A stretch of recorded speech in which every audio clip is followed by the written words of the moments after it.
pas, justement, oui, la plupart des gens que j'ai rencontrés, effectivement, c'était des couples hommes occidentaux et femmes vietnamiennes. Donc ça crée des divorces, ça c'est un vrai problème social. C'est-à-dire parce que les femmes répudiées... Les Occidentaux arrivent en couple et ensuite l'homme part avec une Vietnamienne. Très souvent. D'accord, agréable. Est-ce que vous savez comment on dit au revoir ou bonjour en vietnamien? Ciao. Ah oui, non mais là, vous me grillez mon effet, je vous l'ai dit tout à l'heure, c'est pour ça.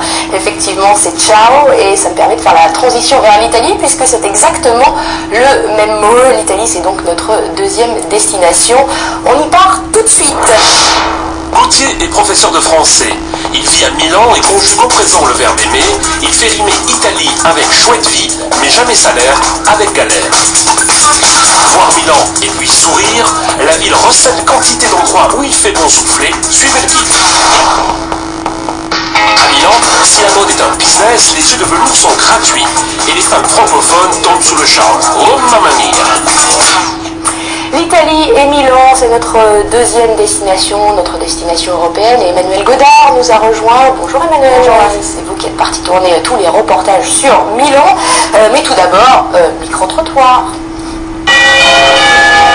Milan, c'est un peu le centre commercial de l'Italie. Les vêtements, les chaussures, la mode. J'adore. C'est le vin, c'est le fromage, les pâtes.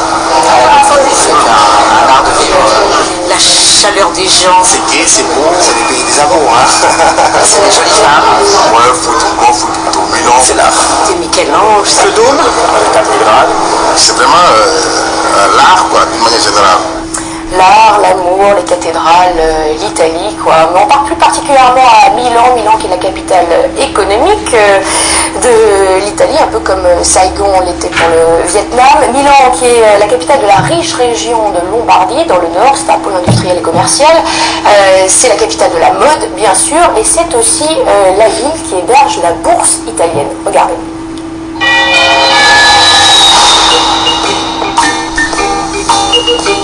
L'Italie, 58 millions d'habitants, 7e puissance économique mondiale. Ses points forts, l'industrie et l'agriculture. Des dynamiques économiques très différentes selon les régions. Le Nord a l'un des PIB par habitant les plus élevés de l'Union européenne, mais le Sud est à la traîne, avec un taux de chômage qui atteint par endroits les 20%.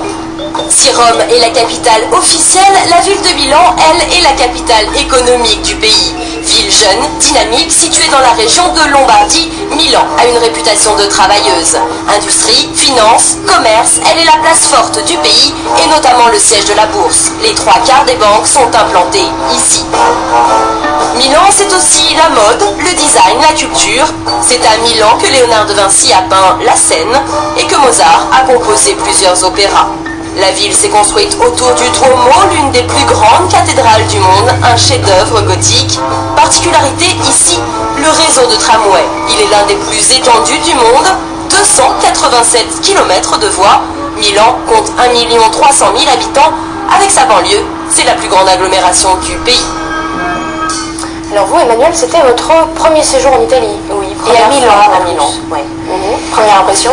Alors avant de partir, j'avais beaucoup entendu dire que Milan, c'était pas tout à fait l'Italie, parce que pas de linge qui sèche aux fenêtres, pas d'architecture grandiose comme Rome ou Florence, voilà. Oui.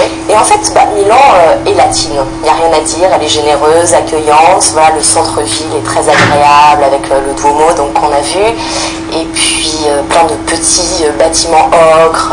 Vous étiez censé, votre mission comme d'habitude, censé trouver un francophone, vous avez rencontré Gauthier. Il est suisse et il est prof et il est parti par amour. Regardez.